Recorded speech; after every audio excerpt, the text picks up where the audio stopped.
Sai mimi nimefanya kazi ya afya mpaka kuna watu wamenionea wivu, wameanza kuleta nyenyenye. Lakini mimi nataka kuhakikishia kwamba mimi sai watu wameona vile napanga kazi yangu. Wale wezi walikuwa KEMSA, nimejua ndio wanasponsor maneno mengine. Wale watu walikuwa naiba NHIF ndio wanasponsor mambo mengine. Cabinet Secretary for Health, Susan Nakhumicha Wafula. Deputy SG, tell me, munonea wivu waziri kwa nini? You know, Sam, it is very embarrassing listening to the Cabinet Secretary because the crisis we find ourselves in, Dr. Lishenga would want to say that Nakhumicha is just but a pawn in the game. But Nakhumicha has single-handedly mismanaged the current crisis. It did not have to get to this point, and I want to explain to you why. Yeah. In 2022, our members told us that they wanted to go on strike because of unfulfilled CBA promises and ignored court orders by government. And when we gave CS the strike notice, she called us and told us that I've just been here for a few months. I promise I'm going to sort out this. And come January 6th, we signed out a matrix of the issues and how they're going to be sorted out, everything within 3 months. We showed her the matrix the other day, she was shocked. After that, we have continuously engaged her, called her, she don't pick phone calls, we write letters, they don't reply. The internship issue was so simple, it just needed her to post. But I'm reliably informed by people in Afya House that what they did not do was that they did not defend the budget for internship and for training. So when Treasury went back and saw that they have not defended that issue, they're like, this is an unpriority area, the money was taken away. That's the truth. When we have tried to find solutions to her, even as KPDU, we went to KMA Sacco, the doctor's Sacco, took loans for these interns and told her that let them go start working. They will be paid when the money comes in July. She said no. When our SG, when we went to picket there and the guy was shot on the head with a projectile, she could have just kept quiet. What did she do instead? It was an accident. Nobody intended to harm me. Instead of just owning up and saying sorry, she just dismissed that issue. Yeah. Then finally, when we start the strike and people are supposed to be engaging and negotiating, what does she do? As the PS calls for meetings to engage the unions, one day we are meeting the PS, we step out, we find Nakhumicha is addressing the media. She's not in the meeting, she's not been briefed. Another time the PS calls for a meeting, we go to the meeting, Nakhumicha has called some 10 interns in her office, she's talking to interns in her room, in her office. I'm like, you can't keep on doing. Then finally, as well now, the strike has heated up, but still we are still offering them, basic services to help Kenyans. What does she do? She writes to SRC telling them that these interns are being overpaid. Kindly give them a 90% pay cut. And 48 hours later, SRC, without even convening or meeting, Mengich, the chairperson, writes back that I concur with you. Let's pay them 47,000. What was the initial rate? They were earning a gross salary of 206,000. Job Group L. Now you drop that to paying somebody 50,000, 47,000. The salary they want to pay the interns now was last paid in 1998.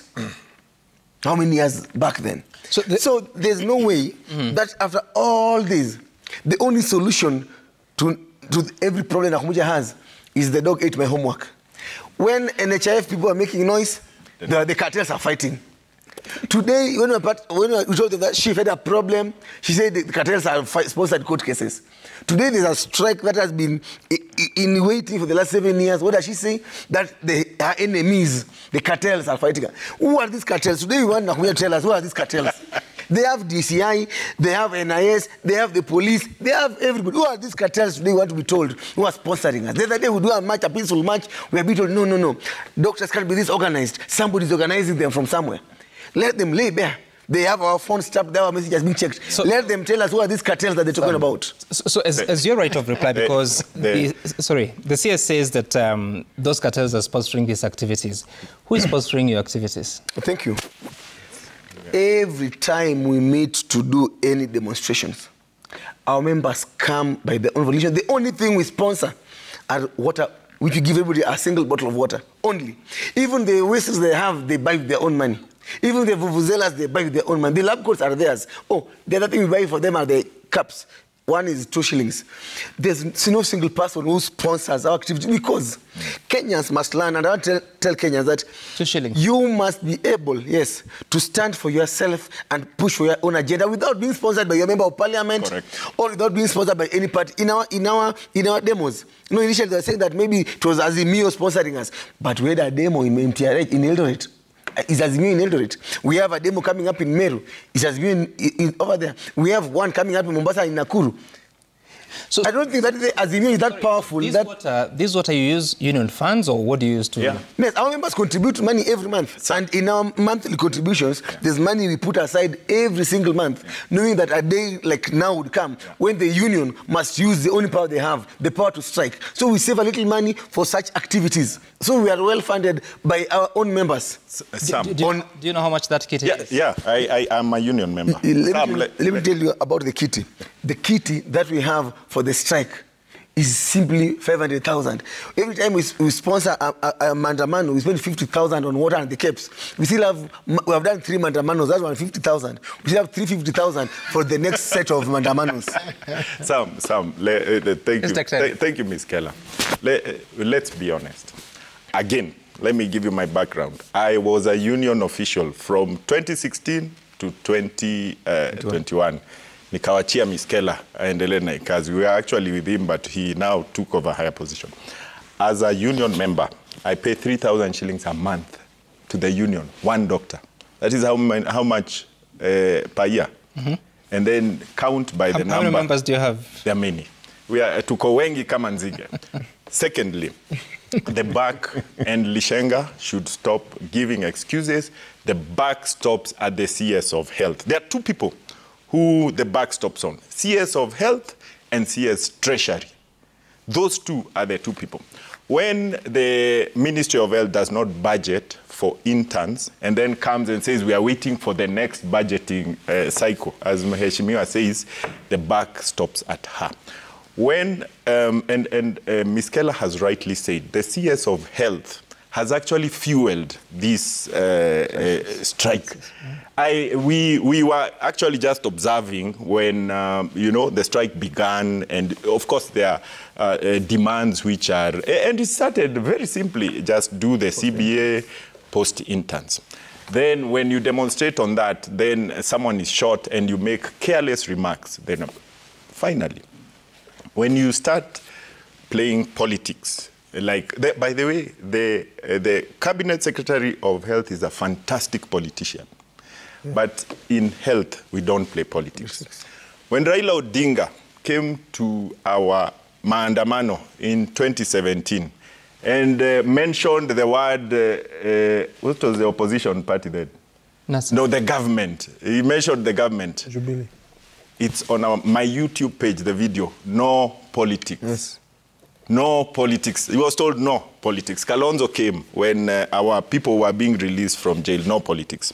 So what the CS of Health is doing is playing politics with a profession that does not play politics.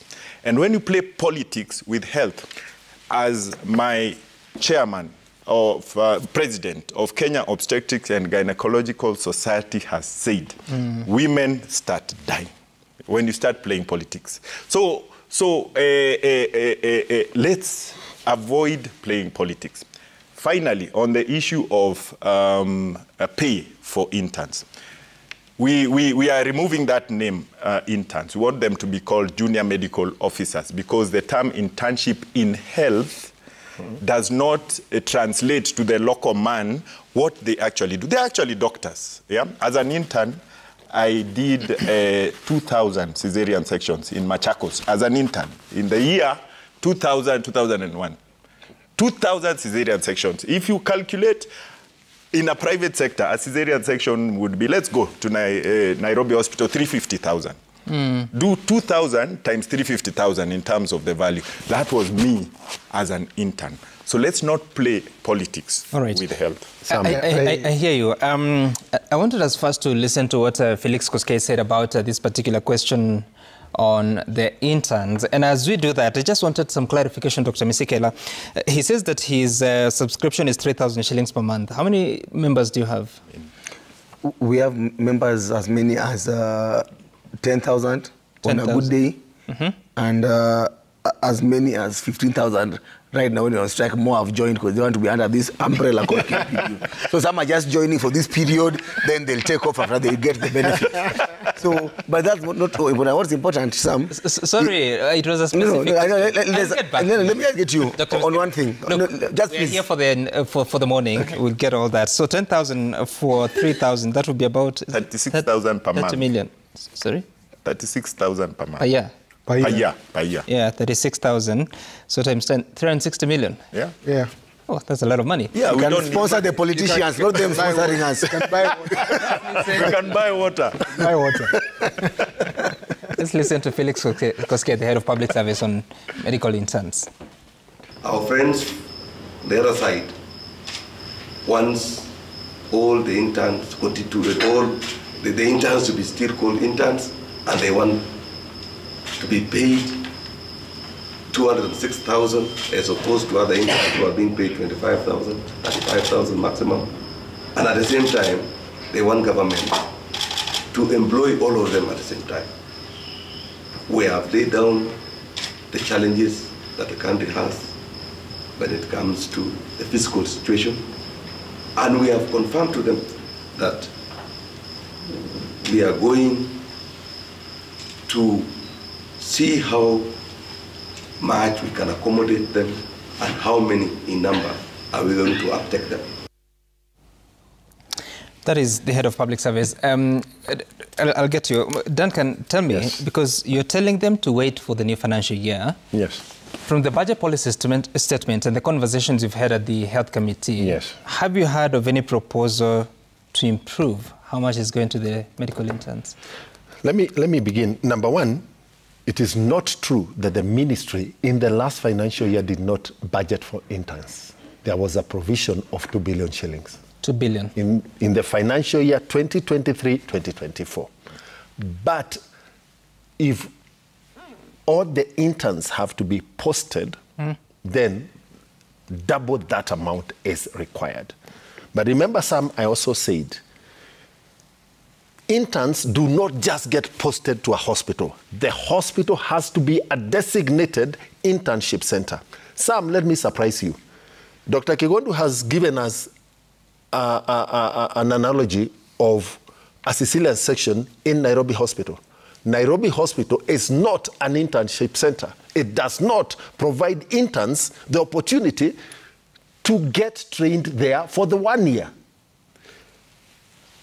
The chair of the rural private hospitals, he can also tell you that there are very few private hospitals that are offering internship centers.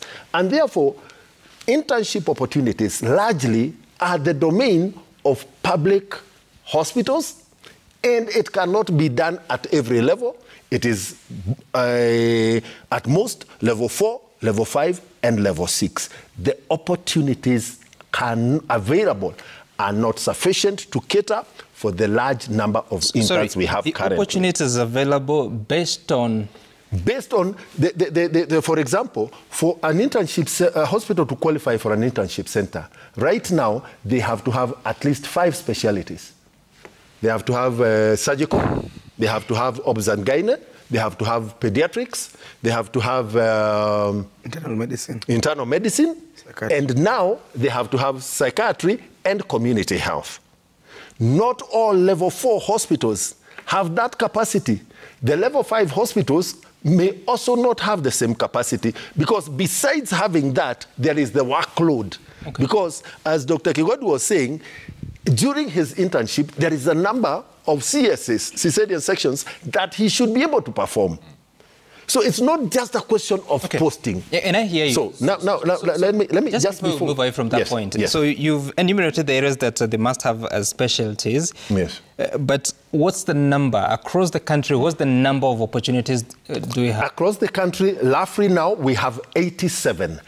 All 80. PGH Nyeri, for example, has the capacity to accommodate 15 interns in a year. PGH Nyeri was a former provincial hospital. We had only 8 provincial hospitals. So if all the provincial hospitals have the same capacity, or the former provincial hospitals have the same capacity, that is 8 times 15. We go to Karatina Level 4, which was formerly a district hospital. It has an internship position of 7 of them. Again, if you equate that to the county hospitals, you get 7 by 47. So the question of the facilities that can offer internship and the available capacity is not just about the presence of specialists. The departments have to be functional. They have to have a certain minimum workload. And Nakumisha and how many medical interns are yet to be posted? 1,300. 1,300. 1,300. And I'm doing the calculation here because 47 times 7, if you had to use the figures by Mheshimiwa here, that is 329 plus 120 plus 120. That gives 449. That is for the PGH and the county referral hospital. And the county referral hospital. The national hospital. Then you add the most of the mission hospitals and a few private hospitals. I'll again give an example. Aga Khan Hospital, which has a university training doctors, only offers 3 internship opportunities. What is the capacity of internship opportunities? I'm really getting frustrated by Mheshimiwa for one reason. The public service establishment for interns are 2,000 slots. That's about the doctor interns. We annually, we churn around 1,000 doctors for internship. We have not even gone beyond a half. So the numbers is an excuse. Even the 300 that spilled over is because when you delay in posting some, more are graduating. So even when we wait for July, another batch is going to graduate. So between the 1,300, there'll be 2,100 probably. So you cannot keep on chasing a shadow. Okay. Sam, please allow me on that note. I want across the country, here, Dr. Lishenga. across the country, including a hospital that you serve in, Kenyatta National Hospital, Moi Teaching and Referral Hospital, KU Hospital, the establishment versus in post, across the country, there are shortages. And therefore, there is this question. Then, how come that it is only the medical profession that is then demanding that the establishment has to be fulfilled in full? Because we have a danger, that then every other sector, there's another people with the CBA. that every other sector would demand the same. So it is in the open that in the public service and even in the sagas, what is the approved establishment versus what is in post, there are shortages across the country. All right, I hear you. Dr. Lishenga, I mean, this is difficult to even for Kenyans to understand. It's too technical, really, because you're talking about some 2 billion shillings was allocated for the medical internship. 2 billion is required. The numbers are not numbering. What are you talking about here? So, I mean, one of the interesting things is, and I need to correct Mheshimiwa here, about numbers. So, Kenya has a shortage of doctors. 50,000 shortage. I mean, a 50,000 shortage of doctors. And when I did internship at Moi Teaching and Referral Hospital 17 years ago, we were 12 interns. 12 interns on the hospital, and we almost died. Yeah. You know, because the workload is unmanageable. Once you get up and you stand, you are not going to sit down until 24 hours later. What were you doing? What was the nature of the work? So, I mean, the nature, you are the front line. You are the first, you know, all the shots are fired at you. Any patient who arrives, including the one Mheshimiwa was doing a fundraiser for recently at night, that the first point of contact is that medical officer, intern, or junior doctor. So we worked ourselves off like crazy, and the situation has not changed. And it's unfortunate to hear him say that a provincial hospital like the one in Nyeri requires 15 interns. Come on, let's be serious. I mean, for the kind of workload that they have over there, they need maybe double that, you know, just to get I thought by. you were speaking about the capacity available. No. There's nothing like capacity available. Patients are coming. Let me ask you, Sam. When he talks about capacity available, are the doctors occupying rooms? They're not occupying. Not talking about rooms in the hospital. Yeah. The capacity we are talking about here. The patients are coming. The patients. That's the capacity coming. So this is really a red. There is thing. also the supervisor, the supervisory aspect. The Just- number, how many? When you have. Maybe let me just finish my point. Allow him to finish. I'll give you a chance. Even the issues he's talking about supervisors is more problems that are in the CBA. Because why don't we have supervisors? Because we are not employing. So I mean, let's not do this side tracking of Kenyans. But I still want to come to my colleagues because I want us to have a very balanced approach. Before this, you showed Felix Koskei talking. And this is what I am telling them. It is Felix Koskei who is comparing medical officer interns to interns everywhere. And you can see all the ministers, Moses Kuria on one side, Nahumicha on. That is why I'm saying this decision to frustrate the posting of interns is actually being made at a higher level than Nahumicha. Yeah. This is why I'm saying that. And he even goes, and he has revealed what the problem says. He says we have a fiscal crisis in government. So this is where we are. Something very interesting. Today is 25th of March. Yep. For me, as a representative of providers, this is a very interesting day because it's exactly 2 months since Nahumicha gazetted the transition committee for transitioning between NHIF and SHA. One of the mandates of this committee was to look at liabilities and assets of NHIF. To this day, as we are talking, that committee has given no report anywhere. We are still in a limbo. Why am I going back to Nahumicha? I want to say this, and I said it earlier in my remarks, how I wish Nahumicha switched off the autopilot button. Because I do not think that the minister is involving her mind at all on all the crises that are in the healthcare sector. Campaigning. She is simply on autopilot. Her responses, as my colleague have said, every time she's pushed back cartels. You see, even as they are soon start going to ask who is funding hospitals. I mean, who's funding RUFA? She needs to get off autopilot mode and start taking charge of the ministry. But from where I sit, I think the wolves are gathering, and it will be very short time for her to stay in that ministry. That's true. I wanted to understand medical internship. So, you are the front line. Yes. But also, you need to be supervised so that you can be ready for registration. How does that work? So, I mean, first let us get something out of the way. A medical officer intern is already a graduate. The doctor. And they have taken the Hippocratic oath. They are a doctor. Yep. The purpose of the oath, actually the oath says, I shall do no harm, because you are going to do things. So this is not, it's an apprenticeship, but by somebody who is qualified, somebody who is graduated.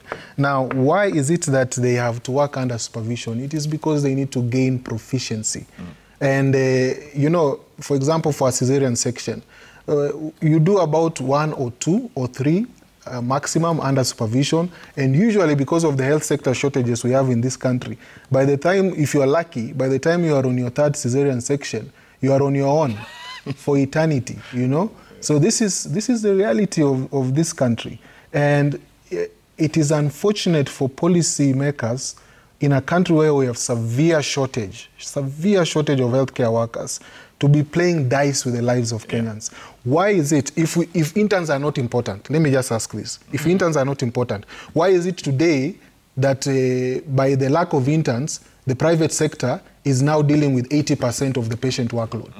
What is that? Shouldn't the other doctors be able to handle the other stuff? So this is a timed duration of 1 year, right? It's a time duration. How many medical interns can a doctor supervise? Or a specialist? Well, I don't know. I would defer to my colleagues here. Probably. I supervise interns. Yeah. And I have supervised interns. And what I would want Mheshimiwa to take is people who don't learn from history tend to repeat the same history. And they call me a dinosaur. In fact, there was one time during the campaign, they were saying that guy is too old. Why? I've been 23 years in both public and private sector. In the year 2007, I was posted to Isiolo District Hospital as a gynecologist, and later the then famous DMS called Dr. Kimani made me the medical superintendent, because when I reached there, I was the highest ranked person in that. So when I went there, I was the only consultant. And when we started doing service provision, we realized that we were referring all the patients to Meru because there's no surgeon, there's no pediatrician, we were referring to, so our expenditure, we were a net expenditure hospital. We were like a center for receiving. We had Ministry of Health, a functional Ministry of Health, and anyway, which used to supervise. Yeah. We were getting support supervision. The Ministry of Health used to come quarterly. We were in Eastern Province, and we had a provincial director of medical services who also used to supervise. I was what is called a DMSO, Director of Medical Services Officer, in charge of a zone of 8 hospitals, Isiolo, Garbatula, and Meru North hospitals, all of them. 207, one consultant hospital. So as we sat with my very famous PDMS, who was called Dr. Mburu, he's now a surgeon in Kerugoya after being harassed by the governor several times. In 2 years' time, we decided what is the problem with service provision in Isiolo. I used to get calls from Afya House. A patient has come to casualty, and 6 hours later, they have not been seen. So we sat down and said, why don't we make this an internship center? We got our 4 specialists, as you put. So I wrote to the Ministry of Health, say, I need a surgeon, I need a pediatrician. So they were sent. When they were sent, and within that very short time, we became an internship center. Why? Because we could offer all 4 at that time trainings. In 2 years, we had our first 4 interns. We decided, let's start with 4. You get 1 per. And to date, the people who are trained as interns in Isiolo District Hospital from 2009 to 2013, when I left, are now consultants. But what did that happen? It turned around the hospital. The people in Isiolo zone started coming to Isiolo instead of going to Meru. The services increased. My income for the hospital increased 6 to 24 divided by 6, 4-fold. You get, it increased. The services increased. I started a dental unit from scratch. We had a dental technologist who needed support, so we got him a dentist. So the dentist and the dental technologist did a fantastic job. In a few months, they became the highest earning. In fact, you know that dental field, they became the highest earning because when I went there, I found there was only people who were removing teeth. I think there were cohorts. And then in my head, I said, I have 10 fillings from Nairobi. In my life, I had 10 fillings. So I'm wondering, these people, how can you be removing teeth of everyone who has a toothache? So let's get the dental technologists to do stuff, the dentists to fill. So we started a dental unit. To date, Dr. Njoroge, God bless his soul, he's still the dentist. So the turnover. So what am I saying? Making an support supervision leading to the establishment of an internship center, leading to internship, solves a lot of the problems he was talking about. Right. Capacity, and improves the well-being of the society, and improves money. So between 2007 to 2013, health became a net contributor of the economy. You get? So actually they were borrowing our health money to run there. So I hope you have tried that. Yes, I hear you. And I'm looking at the definition of intern under the medical practitioners and dentists. Yes, the CAP 253. Yes. That's what I'm saying. That an intern is an employee under supervision. Let me just read. Intern means a person holding a medical or dental degree or its equivalent recognized by the council, or a person who has passed the internship qualifying examination, who is undergoing a prescribed period of internship in a recognized institution. That's what I'm reading here. And when you proceed... But I wanted you to tell me, Dr. Misikela, because you're saying that medical interns should be paid 206,000 shillings per month, and you're saying that's the previous rate?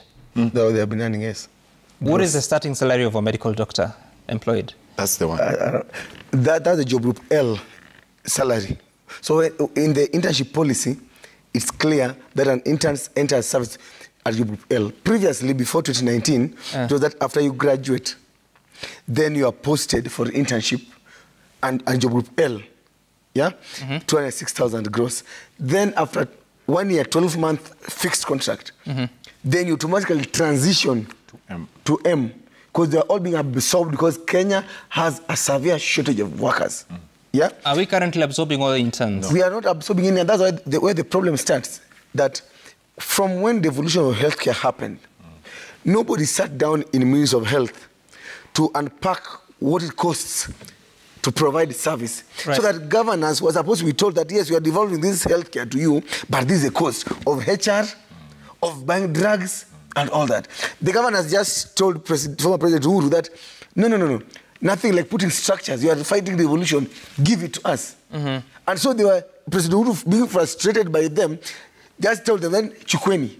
So we ended up finding ourselves in counties that were ill-prepared. Some of those governors thought that the way they see this big private hospitals making profits, that they are going to make that kind of money in healthcare. Healthcare is a loss-making venture in public setup. Because a social function must make losses. The moment you make profit, the mwananchi suffers. So these guys find themselves in a situation where they cannot employ more. So they stopped employing. The only thing that they were able to do very well for obvious reasons was to buy ambulances and then build and empty halls and call them hospitals. Inside those halls don't have people. And we have told them as KMPDU that you cannot have these 48 ways of running healthcare. Because Lady Susan tells you that she's trying to make more internship centers to take in more interns. I'm like, what has she done? Has she hired more? No. Has she built more? No. Because she has no power to hire or build more. It is the counties. What do the counties do instead? They have stopped even hiring medical officers who then transition to become consultants. Because the Avia House is giving this free labor of 1,000 interns for free. So they have stopped hiring doctors. And that's why Kenya right now with the interns not posted since January are struggling, grappling. You have one medical officer running an entire OBGY department of mother's ward with the 70 women in labor. Then when something happens wrongly, you have to blame the doctor or the nurse. There's a severe shortage. You only have 5,600 doctors in public healthcare, serving a population of almost 55 million. Even if you hired every single doctor who graduates in Kenya, it will take us 50 years to fill that gap, assuming that no doctor dies, no doctor resigns, no doctor retires. Because we need 55,000 doctors in this country right now. Same problem comes around training. Governors say that we can't release medical officers to go specialize to become consultants. In fact, Nakumicha is quoted on camera on a live TV show saying that we have enough OBGY, gynecologists. How can you dare say that when 10 mothers die every day from cervical cancer?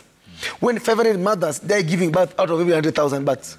We have a severe shortage. And these gynecologists, these surgeons, these cancer doctors, they don't sprout from the ground.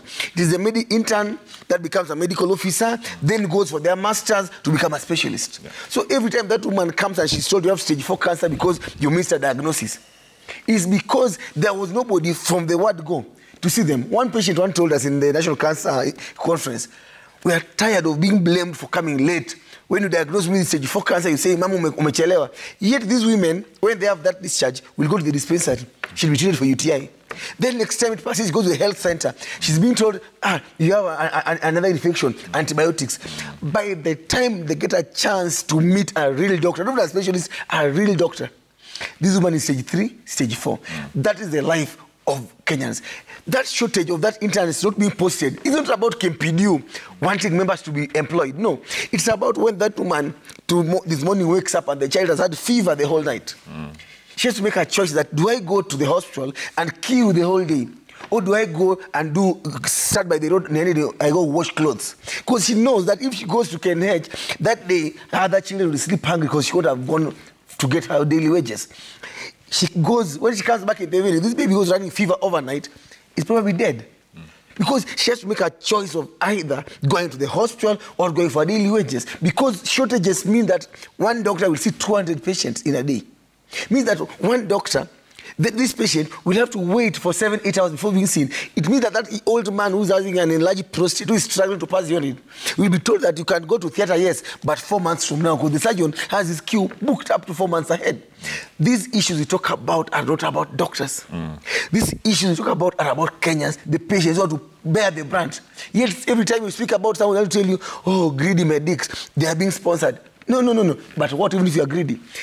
Doctors don't come from heaven. Neither they come from the forest. It is your son, your daughter, whom you have sold land, whom you have fundraised for, whom you have carried on TV when they get airplanes, who finally say, I want to be a neurosurgeon. And they work hard, become disciplined, do 8 years of medical school to graduate. When they finally graduate, the same village comes with matatus from the village and hang garlands on their necks, celebrating them for being doctors. Then you keep them for 9 months at home waiting to be posted. When they finally finish the internship at 12 months, they can't be employed. These young people have only learned, ever since they turned 17, they've only learned medicine. They didn't learn entrepreneurship.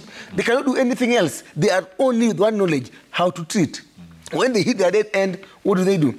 They die from suicide. They go into drugs. So this child who did everything that the society asked them to do ends up frustrated because you have a government who does not care. We have a country who has bastardized intellect. Now they start telling you, oh, see students employing A students and making hard work and discipline become something to be sneered upon. What are you going to tell your daughters and sons today in the school? Work hard to be what? Be disciplined to be what? To march in the streets like we see them on TV? To be bastardized and insulted by politicians there, you see Nakumicha do? That's not how to build a country.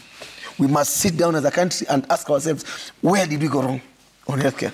Well done. Yet, Honorable Mathenge, yes. Let's listen to the governor of Nairobi on what he says about what should happen in the county. If you're a doctor and you're interested in working in Nairobi, be in hospital. I told them that on Thursday. On Friday, I had 60% of them reporting back to work. They came back to work. Monday, nimeandika barua ya wale 40% watuambie kama wanataka kazi. Kama wataki, kuna wengi wanataka kazi ya kuwa daktari.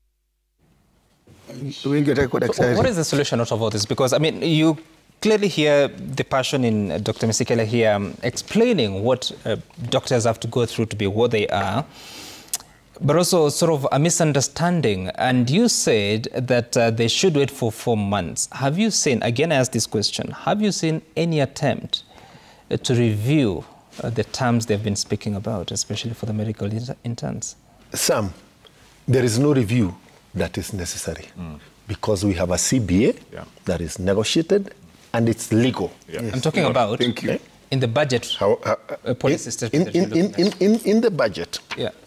For the first time, the health sector is going to be better financed than any other time in the history of this country in terms of the 3 funds: the primary health care fund, the social health insurance fund, and the critical and chronic illness and emergency fund. So, and those 3 funds are kickstarting in the new financial. But is there anything specific to medical interns? We have to look at healthcare in totality. Sorry. This is the reason. This is the reason. Let me just explain what I'm asking. Yes. You said that the doctors' union need to wait for the next 3 to 4 months at the start of the new financial year because there'll be better terms for them. In terms is there any specific provision that you've seen that would indicate there's a desire to go that direction in the budget? The desire is to pump more money into the health sector. The desire for more money in the health sector is best illustrated by the Abuja Declaration that African governments should commit 15% of their budget to the health sector.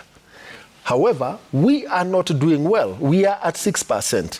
But we have all these other services. When we go to food security, nutritional food contributes to health. And so the question of just looking at the hospital setup as the only contributor to health is rather... And I hear you. And you're okay in as far as the policy, the Abuja Declaration and what have you. You told them to wait for 3 to 4 months because the new financial year will mean well for what they're asking for. Yeah, and that is what I have demonstrated. Is there any specific provision for that? The provision is in the 3 funds. Primary healthcare fund is being funded directly from the budget. Primary healthcare fund is going to finance medical interns? Medical interns are working mostly in level 4, level 5, and level 6 hospitals. Yeah. And therefore, there is a question as to whether lower level facilities like level 3 hospitals could become internship centers. Okay, sorry. Let's deal with what we know. Yes. He says, which you didn't dispute, that there are 2,000 opportunities of medical internship in the public sector. I would like that confirmed by the KMPDC. By KMPDC. Okay. What's your number? And what you know. According to me, I don't have the figure for the establishment. Okay. Okay. So for the establishment for interns. But this would be my worry. When we look at the history of training of medics across the country, previously we only had 3 universities. Now we have 13. Why would we establish a capacity of 2,000 while the industry is producing about 1,400? Okay. That is not the way. That is not the way planning, budget and planning works. My question is specific. Yes. So he says there's a capacity of 2,000. You dispute no alternative figure. So I don't know what to do with that. He says that there are 1,300 medical interns pending to be posted, and you're saying they need to wait for the new year. How budgeting works is that there are specific votes for specific functions, isn't it? Yes. So what are they waiting for? So once the ministry got a ceiling, it got a ceiling from Treasury and from Parliament with the passage of the budget policy statement. The ministry, because they are the technical people, have to sit and distribute this money across the different functions, and then it will come, I will interact with it when the budget estimates are tabled in Parliament at the end of April. So you'll wait for the ministry. And the head of public service has said they want 106,000, yet other interns are getting 25 to 35. The head of public service, with all due respect here, got it wrong on the concept of medical internship. That's what I'm saying. As you wait for the ministry to make a decision, the minister is standing behind the head of public service, who has said those are the figures they're working at, the fiscal challenges that they experience. Sam, is there the accounting officer at the ministry and the technical people are the PS, and the Director General of Medical Services, a position that has been in acting capacity for the last 8 years. I am in government, that position is untenable. Okay. Dr. Lishanga, tell me, and I want us to transition because we are inching closer to the end of the time we have, and there's that challenge of shifting from NHIF to the Social Health Authority, and you're saying that you're owed resources. There are different figures being thrown around, but so what shall we do? Because time is ticking, and come November, NHIF will no longer exist after the 3rd week of that month. So one of the things that is really unfortunate is the rush with which the ministry is doing everything. And as I said, it appears almost as though there is no thinking being put into things. Let me give you an example. So I said earlier that today is 60 days, exactly 60 days, since the minister gazetted the transitional committee. So this ticking clock has 4 months left on that committee. It was, its time period is 6 months. In the last 2 months, that committee has published nothing of significance in terms of, and if you look at their mandate, which is one of the worst pieces of Gazette notices I have ever really seen. I mean, it is repetitions. If you look at point D of the Gazette, it is the same as point C of the Gazette. I mean, it was done in a hurry, but they were to audit, verify, and transfer liabilities, and essentially to publish guidelines of how to do that. Today, Sam, as we are talking, we as providers have been waiting for guidelines on transfer of liabilities to no avail. That's just one. 2, if you look again at that Gazette notice, it mentioned a secretariat that was to be domiciled at the Social Health Authority offices. Sam, as we are here, there is no such thing as Social Health Authority offices. It doesn't exist. They have no physical address to talk about. They may argue that NHIF offices are the same as SHA offices, but it's not true. And this secretariat that was supposed to help the transitional committee is actually supposed to be composed of NHIF employees. What is happening to NHIF employees? NHIF employees have no job security. They don't know whether they will have a job in a few months' time. These are the same employees that you are saying should form the secretariat. And then, let's just add to that, the EACC released a report a few months ago on the systems and policies at the NHIF. One of the most damning things in that report was the chronic understaffing of critical departments at the NHIF. We are talking about quality assurance department, accounting department, audit and risk departments. They were chronically understaffed, which led to serious problems. Now, that is the same NHIF that is forming a secretariat to support the transitional process. This is a problem, and for us, how we are experiencing it as providers, this is how we're experiencing it. Very simple, pre-authorizations are now delaying. So we don't, a patient requiring surgery in this country right now is having a longer waiting period. Why? Because important officers at the former NHIF who are supposed to be pre-authorizing are now in the business of transition. How are we also experiencing it? Payments have delayed. Why have payments delayed? Audit is not working, accounting is not working. So I think what is happening here in this entire transition business, and if you look at that transition committee, with due respect to the people there, NHIF is hardly represented on that transition committee. So you have outsiders trying to decide how an institution that has existed for 60 years is going to transition to a new body. This is why I'm saying that the cabinet secretary really needs to go back to the drawing board. This, I mean, look at some of the pronouncements that we are going to start collecting share contributions end of March. To where? Where are we contributing them? Look at some of the idea about registering everyone in Kenya to share within 4 months. So I think that we have a self-generated crisis, and this is a leadership failure. And I think that there are no advisors, or somebody is not listening to the right people to talk to them. And unless this problem is solved, I like Mheshimiwa talking here about primary health care fund, etc. We will not have a health system by November. True. This is just the reality, because one, collections have been dropping consistently. This so-called end of month 500 shillings, 1,000 shillings, they have been dropping because Kenyans are uncertain about the future. Now, on the other hand, that's just one side. On the other hand, government agencies have not remitted their money to NHIF for years now. Yeah. So we are in a crisis. Okay. Yeah. Sam, let me tie this, because we are almost coming to an end. Yes, Dr.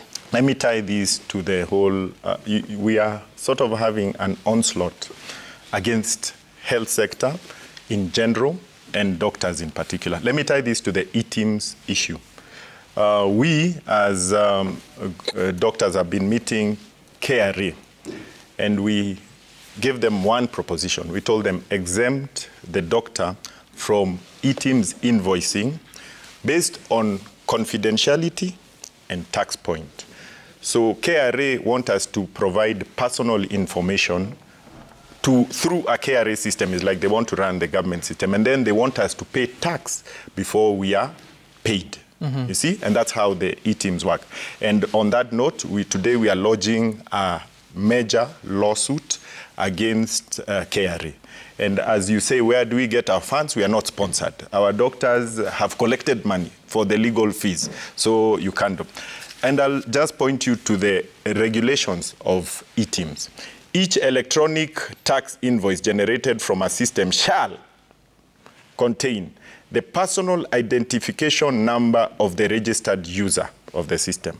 So PIN is a direct identifier. In medicine, there is no amorphous number. If you are treating Miss Keller, you are treating Miss Keller. And then I jump quickly, a brief description of goods and services.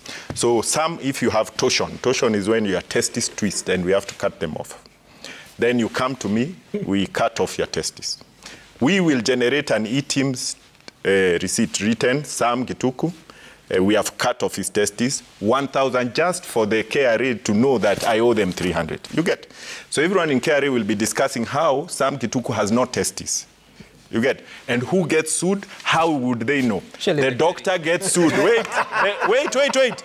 These are serious issues. The doctor gets sued because how else did that information get to KRA? You get? It might look amorphous. 2, under Data Protection Act, I am charged 5 million.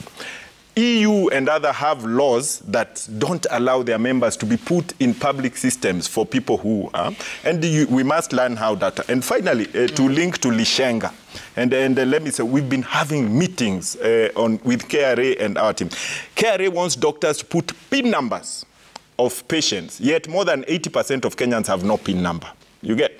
There are less than 8 million PIN numbers in this country. They have none because they are below 18. Yet all persons whose medical services are covered by NHIF or insurance, the PIN must be entered to enable the claim. We are talking of this ETIMS thing. Once the new SHA is in place the next 2 months, everyone will be required to claim form or register a claim for more than 80% of Kenyans without a PIN. This means that Kenyans or their parents will contribute for a medical service that they will not be able to access. Their contributions will be stolen in the form of insurance profits and retained and claimed funds. So, if the doctor treats the patient who have no PIN, they will be in violation of ETIMS regulations and they'll be jailed. Of course, these doctors and hospitals have been operating anyway illegally because they haven't been paid. What are you reading? So we are saying, what is that document you're reading? No, these are our thoughts on the impact of ETIMS. These are our thoughts of the impact of ETIMS on the proof of medicine. But we have taken them to court. They have refused. And it's very simple. The Commissioner General has power to exempt. They have exempted... Avocado farmers. Not avocado. Avocado, they have exempted coffee, I think. And they have exempted airline ticketing. So, Sam, if you get your torsion... we are going to use a different example. Sorry. No more torsion. Yes. Sam, I thought I was supposed to be... I'll give you the final word. Tell me, because you hear the concerns that are here, and specifically on the question of shifting from NHIF to Social Health Authority. Yes. What should we do? Because there appears like we are driving sometimes slowly, sometimes so fast to a barricade. And November comes, there's no turning back. NHIF will have to die. Sam, if by November we have not been able to carry out all the activities that are needed for the transition to have been completed, we can always extend the date. That is a fact of law. When? In November or when? I've said if by November. See, the planning by the ministry is that by November, the transition should have been completed. However, if we haven't, it is a normal practice in law to extend timelines. So the November, for me, is not a major crisis. However, there are already some red flags. We are supposed to have started registration of Kenyans. It has not happened. And I think, in the spirit of shared services, if SHIF could go into a partnership with IEBC, it is easy to get registration gadgets. We have had registration of farmers happening in the agricultural ministry, so people who have a bit of knowledge in data capturing are available. We have institutions of higher learning, which we could also leverage. But the question of, we make a pronouncement that by this date, this should start running, and it is not running. The question of the commitment to the pronouncements that we are making starts coming into question. However, I also urge my colleagues that let us not concentrate too much on the person of the CS for Health Services. Needs to go. The money comes from the Treasury, but the Treasury is guided by the budget. The budgeting process involves sector hearings. Where did the medical fraternity participate in the budget sector hearings before the BPS could have been brought on board? So in terms of weaknesses, we are all guilty. The medical profession has to be more proactive in the policy formulation process than we have been in the past, so that we do not, fall off the sides in the process. It is paramount. it is the first time since I came into parliament that KMPDU, for the first time, did bring a petition to the health committee. Yet this crisis has been festering, even by the time we had changes in government. All right. And therefore, the engagement needs to be opened up a little bit more, and every entity that can offer help in resolving this crisis brought on the table. All right. However, yes, money issues, every year the country comes with a budget. As the health sector, as the KMPDU, in terms of then the resources necessary to honor collective bargaining agreements, immediately the process is on board. Please win over Parliament as a vital organ in the budgeting process. We have doctors within the committee, and therefore you have colleagues who can use soft power. Mheshimiwa Muthenge, we are out of time. I want to take a look at the feedback, then I'll give closing remarks to Dr. Misikela. Citizen TV Kenya, Samgituko, this is what you're saying this morning, and I begin with Okelo Mwalimu. We are living in an unequal society with unrealistic and privileged leaders who pay little or no attention to the plight of underprivileged employees. I'm not surprised that Kenya Kwanza MPs can't relate to the suffering of doctors despite MPs earning much more than them. Sir Nixon Dugire, we are living in very hard economic times with mandatory responsibilities like paying hefty taxes. Doctors should be paid very well, a basic salary almost equal to that of the health CS, that is 554,000 shillings per month. All right. Sawe, you're saying that it's disheartening how the government prioritizes lavish spending on state officers' luxury by boosting allocations for grant offices, neglecting the needs of the doctors is a failing government. Bottom line is prioritize doctors and interns. F.O.Kango is saying the repercussions of the doctor strike are felt far beyond the confines of hospital walls. It is impacting the lives of every individual reliant on public health care for survival, with potential loss of lives and exacerbating existing health conditions. Obunga Apamo, the doctors' demands are in line with the needs of Mwananchi. Play politics with the doctors is playing politics with Kenyans' lives. The truth is that our hospitals are understaffed and poorly equipped.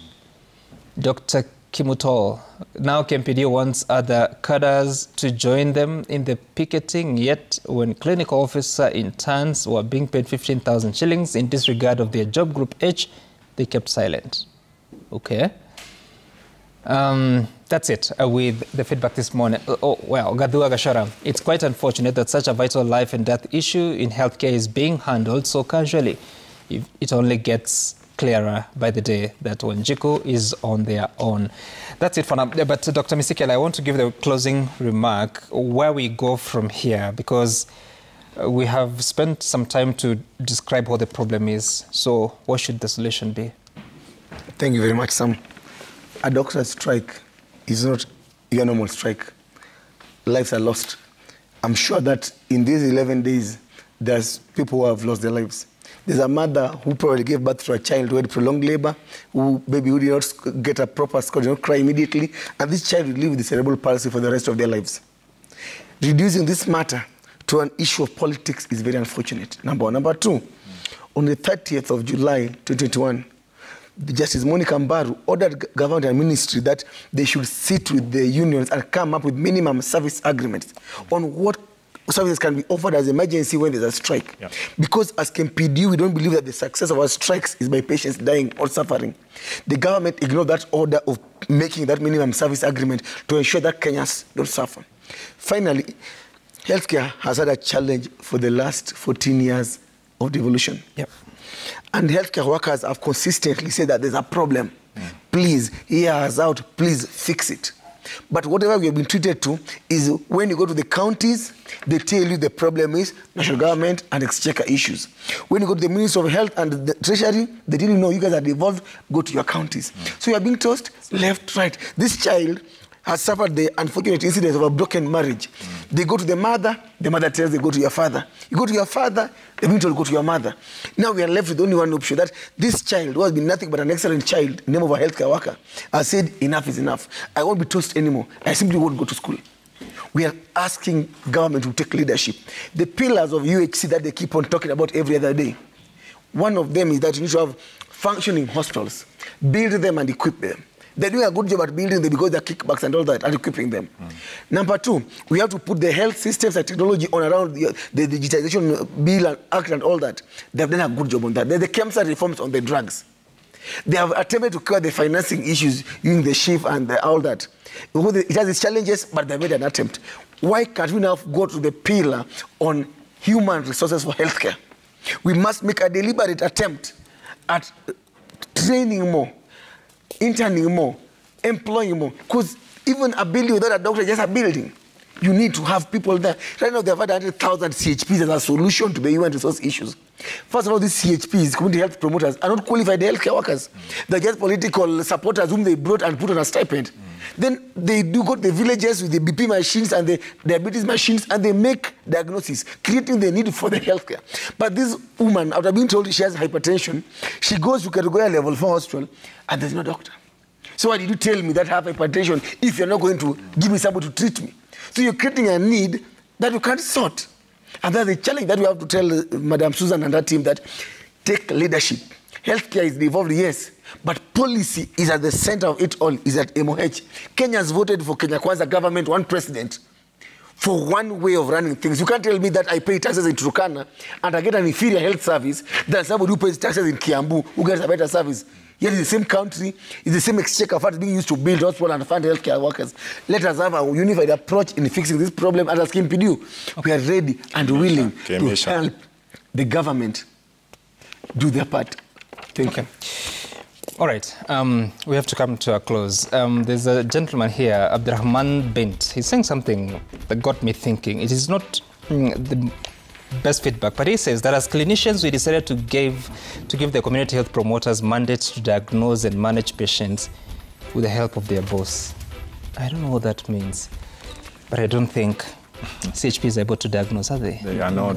But they are more equipped with their bags than even the hospitals. The dispensaries, they don't even have BP machines. But and for obvious reasons, they are given those bags. Those bags, one bag costs maybe around 10,000, I don't know, and they are 100,000. So your case is as good as mine. The motivation for those bags with those things. Yeah. And let them appoint the Kenya Medical Association, appointed to the Social Health Authority. They have refused.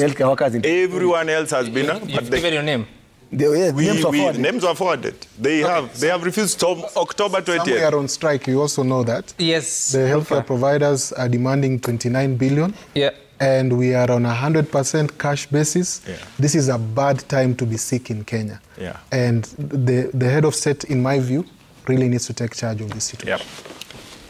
That's our time. Mheshimiwa Duncan Mathenge from Nyeri Town, member of the National Assembly Committee on Health.